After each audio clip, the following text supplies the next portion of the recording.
Hi everyone, my name is Samuel Simon. This video takes us on a captivating journey through Trier, Germany's oldest city, revealing its impressive blend of ancient Roman grandeur and later architectural styles. Trier has a rich history as a Roman capital and its unique position in Germany with such well-preserved ancient monuments. Before the Romans, the area around modern-day Trier was inhabited by a Celtic tribe called the Treveri. Roman general and statesman Julius Caesar fought against the Treveri and conquered them around BCE 51. Caesar's military successes led to the Roman conquest of the region. The city of Trier was officially founded by the Romans later, around 16 BCE. During the reign of Emperor Augustus, Trier was the favorite residence of many Roman emperors. Emperor Constantine used the town as the capital of his Western Roman Empire. The vibrant atmosphere of the modern city with its wine culture was influenced by the nearby Moselle Valley,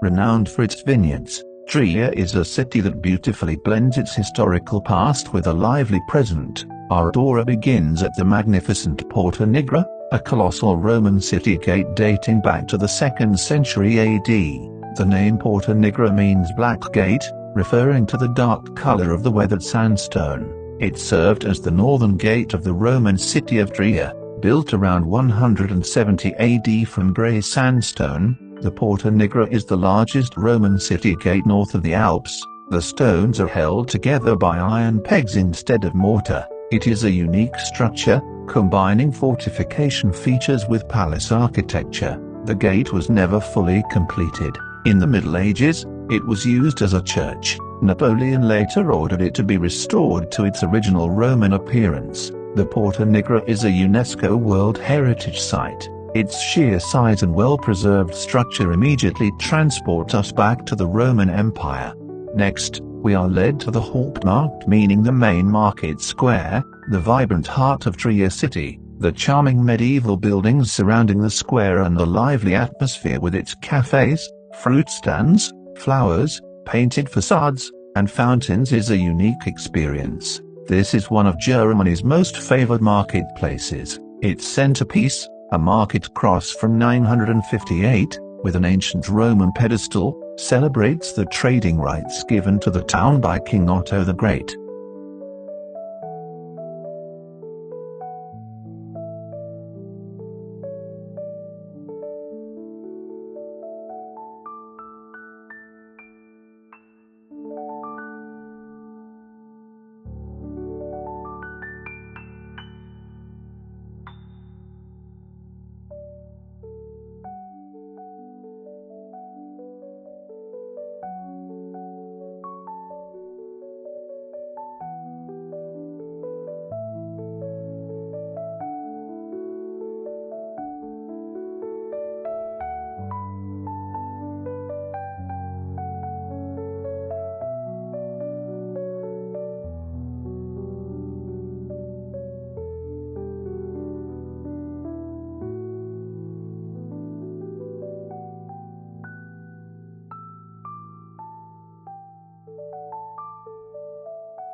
The St. Peter's Fountain is located in the market square in Trier. This centerpiece fountain, dating back to 1595, features the city's patron St. Peter at the top. The fountain also depicts allegorical statues of Lady of Justice holding scales symbolizing impartiality, fairness and balance, swords symbolizing authority, power and enforcement of law, broken column symbolizing fortitude, wine and water symbolizing temperance, and snake and mirror for prudence. It is a beautiful and unique piece of art right at the center of the market square.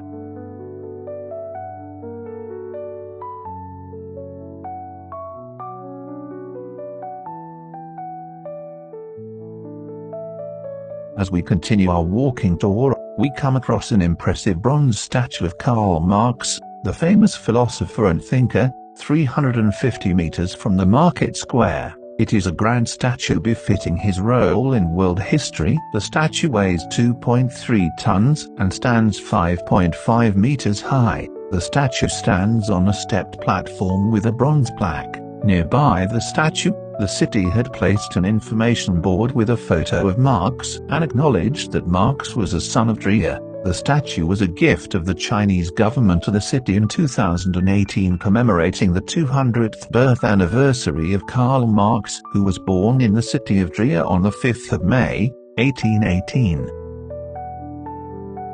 A short walk takes us to the grand complex of the Trier Cathedral known as St. Peter's Cathedral. The cathedral is the oldest in Germany, dating back to the 4th century, showcasing its Romanesque, Gothic, and Baroque architectural elements. It houses important relics, including the seamless robe of Jesus. The robe kept in St. Peter's Cathedral in Trier is believed by many to be the seamless robe of Jesus Christ, the robe he wore shortly before his crucifixion. This belief is based on a long-standing tradition and historical accounts, although its authenticity is a matter of faith and ongoing debate. Tradition holds that St. Helena, the mother of Emperor Constantine the Great, brought the robe to Trier in the 4th century after her pilgrimage to the Holy Land. Trier was a significant Roman city at the time, serving as one of their imperial capitals. The first public display of the robe occurred in 1512. This event marked the beginning of significant pilgrimages to Trier to venerate the relic.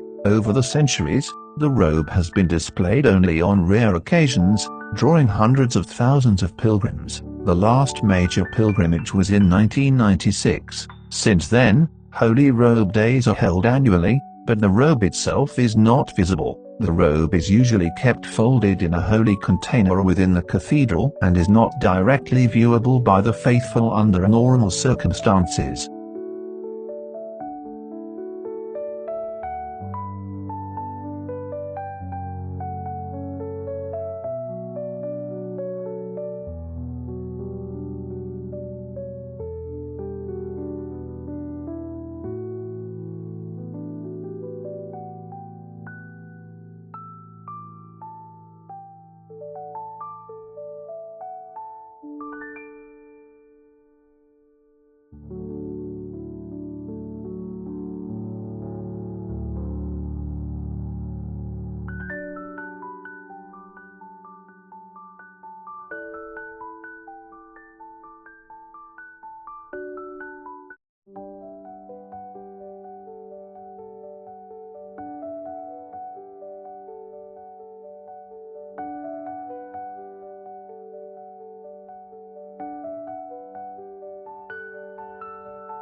The unique Church of Our Lady stands immediately adjacent to the cathedral and shares a common wall with the cathedral. The church is considered the earliest Gothic church in Germany. It was built in the 13th century and has a unique circular ground plan resembling a rose, symbolizing the Virgin Mary. St. Peter's Cathedral and the Church of Our Lady are both part of the UNESCO World Heritage Sites.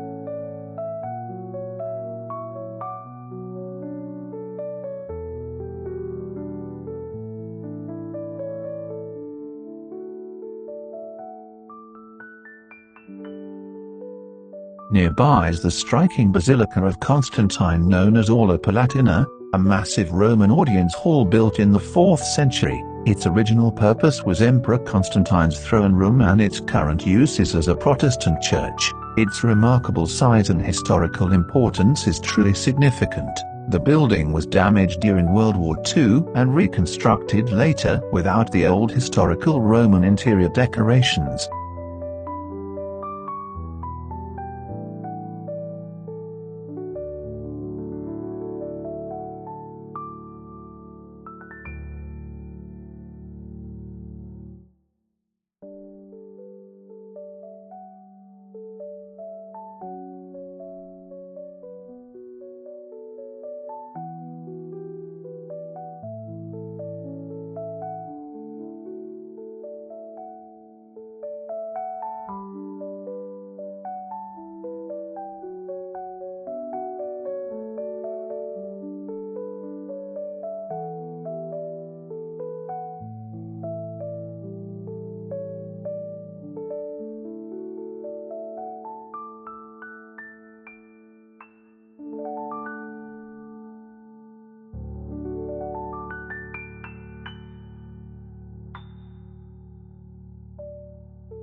Next site is the Electoral Palace in Trier, which is a significant historical site, showcasing a blend of architectural styles, primarily Renaissance and Rococo. It served as the residence for the archbishops and electors of Trier from the 16th to the late 18th century. Electors had the exclusive right to select the Roman king and therefore very influential. Notable features of the palace include the Rococo staircase, the palace gardens with sculptures and fountains, and the blend of Roman and later architectural styles. Today, the Electoral Palace houses government offices and hosts cultural events, including classical music concerts.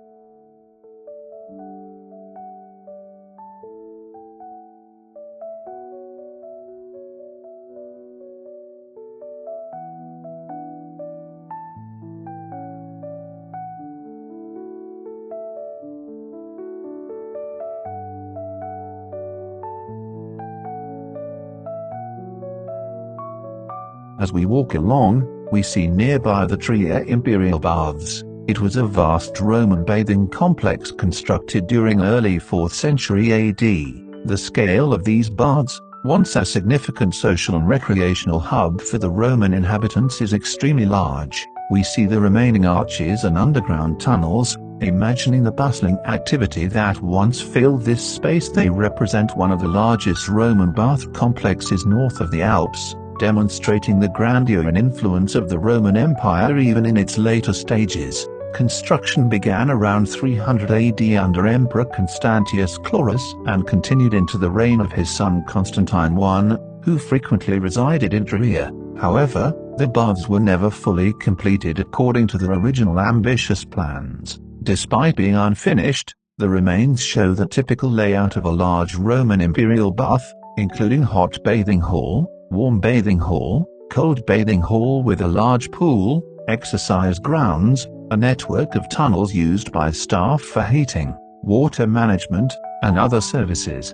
Due to the incomplete construction and subsequent historical events like Germanic invasions, the baths were never fully utilized for their original purpose. In the Middle Ages, parts of the complex were incorporated into a castle. The Trier Imperial Baths are part of the UNESCO World Heritage Site, recognizing their outstanding historical and architectural significance. Today, the ruins are a popular tourist attraction. Visitors can explore the remains of the massive walls, vaulted ceilings, and the extensive underground tunnels, gaining insight into the sophisticated engineering and social life of Roman times. The Roman imperial baths in Trier stand as a testament to the Romans' advanced engineering and their cultural importance of public bathing.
Another notable site is the Karl Marx house, the birthplace of Karl Marx. The house is converted as a museum now. Karl Marx was a highly influential German philosopher, economist, historian, sociologist, political theorist, journalist, and socialist revolutionary. His ideas played a significant role in the development of social science and profoundly impacted 20th century politics. Karl Marx was born on the 5th of May, 1818, in Trier, Prussia, the old name for Germany. His father, Heinrich Marx, was a lawyer who came from a long line of rabbis but converted to Lutheranism to overcome anti-Jewish laws. His mother, Henriette Pressburg, was from a Dutch Jewish family. Karl Marx's house in Trier offers a profound glimpse into the life and intellectual development of one of history's most influential and controversial thinkers. Stepping inside this unassuming yet historically significant building, we are immediately transported to the 19th century, the era that shaped Marx's formative years and his groundbreaking philosophies. As we move through the rooms, we are introduced to Marx's early life and education. We see about his schooling in Trier, where he showed intellectual promise, and his later studies in law, history, and philosophy at the universities of Bonn and Berlin. He earned his Doctor of Philosophy degree from the University of Jena, a public research university in Germany, submitting his dissertation on the differences between the natural philosophies of Democritus and Epicurus. After completing his doctorate, Marx turned to journalism, becoming the editor of the liberal Rheinische Zeitung in Cologne in 1842. His radical political and economic views led to the newspaper's suppression by the Prussian government in 1843. Following the closure of the Rheinische Zeitung, Marx moved to Paris, the hub of socialist and revolutionary thought. It was here that he met Friedrich Engels, who would become his lifelong friend, intellectual collaborator, and financial supporter. In Paris, Marx further developed his economic and political ideas, influenced by socialist thinkers. Marx's work is vast and covers various fields, but he is best known for his critique of capitalism and his theories of historical materialism and class struggle. His major works include the Communist Manifesto in 1848, co-authored with Friedrich Engels. This influential pamphlet outlines the basic principles of communism, including the history of class struggle and the call for a proletarian revolution to overthrow capitalism. It famously ends with the rallying cry, "Workers of the world, unite!" Das Kapital, Marx's magnum opus, a critical analysis of capitalism in 3 volumes.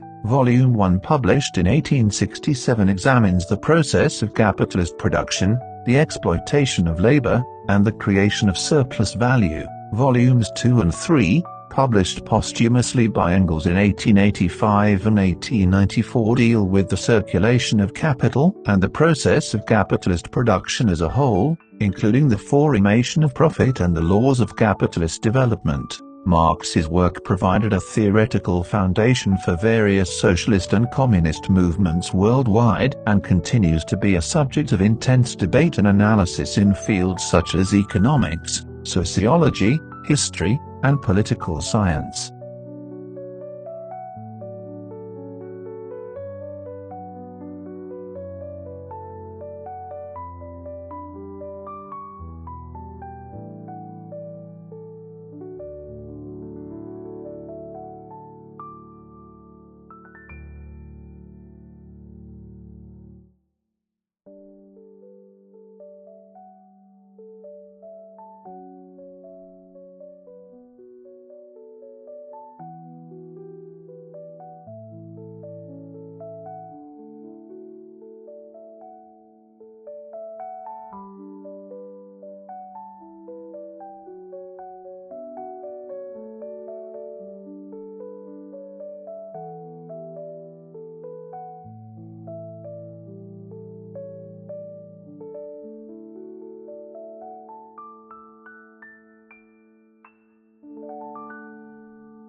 If you like the video, please subscribe the channel. Thank you for watching.